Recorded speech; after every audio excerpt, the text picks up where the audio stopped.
സാധാരണയായി കണ്ടുവരുന്ന ഒരു ആരോഗ്യ പ്രശ്നമാണല്ലോ നടുവേദന. ഈ നട്ടെല്ലിൽ നിന്ന് കാലിലോട്ട് ഇറങ്ങുന്ന ഒരു തരിപ്പ് അല്ലെങ്കിൽ വേദന, ഇപ്പോൾ കോമൺ ലാംഗ്വേജിൽ സയാറ്റിക്ക എന്ന് പറയും, ഒരുപാട് പേര് നേരിടുന്ന ഒരു ആരോഗ്യ പ്രശ്നമാണ്. ഈ സയാറ്റിക്ക ഡിസ്ക് ബൾജ് കാരണമാണെന്നാണ് പൊതുവെയുള്ള ഒരു ധാരണ. ശരിയാണ്, ഡിസ്ക് ബൾജ് ചെയ്ത് കാലിലോട്ടുള്ള നെർവിനെ പ്രസ് ചെയ്താൽ ഈ സയാറ്റിക്ക പെയിൻ വരും. പക്ഷേ എല്ലാ സയാറ്റിക്ക പെയിനും ഡിസ്ക് ബൾജ് കാരണമാണോ? അല്ല.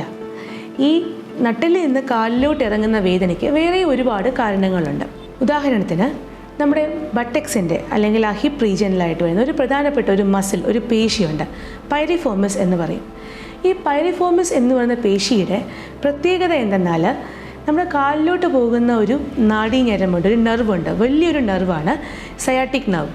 ഈ സയാറ്റിക് നെർവ് പാസ് ചെയ്യുന്നത് ഈ പൈരിഫോമസ് മസിലിൻ്റെ അടിയിലൂടെയാണ്. അപ്പോൾ എന്തെങ്കിലും കാരണത്താൽ ഈ മസിലിന് തകരാറ് സംഭവിച്ചാൽ, ഏറ്റവും കൂടുതൽ വീഴ്ചയിലാണ് തകരാറുണ്ടാകുന്നത്. ഈ ബട്ടക്സ് ഇടിച്ച് വീഴുന്ന ഒരു സാഹചര്യത്തിലാണ് ഈ മസിലിന് നീർക്കെട്ടോ അല്ലെങ്കിൽ മസിൽ സ്പാസത്തിലോട്ടോ പോകുന്നത്. അങ്ങനെ എന്തെങ്കിലും കാരണത്താൽ ഈ മസിലിന് തകരാറുണ്ടാകുമ്പോൾ ഇതിൻ്റെ അടിയിലൂടെ പാസ് ചെയ്യുന്ന ഈ സയാറ്റിക് നെർവിനെയും അത് അഫക്റ്റ് ചെയ്യുന്നു. അപ്പോൾ ഇതൊരു പേശിവേദനയാണ്.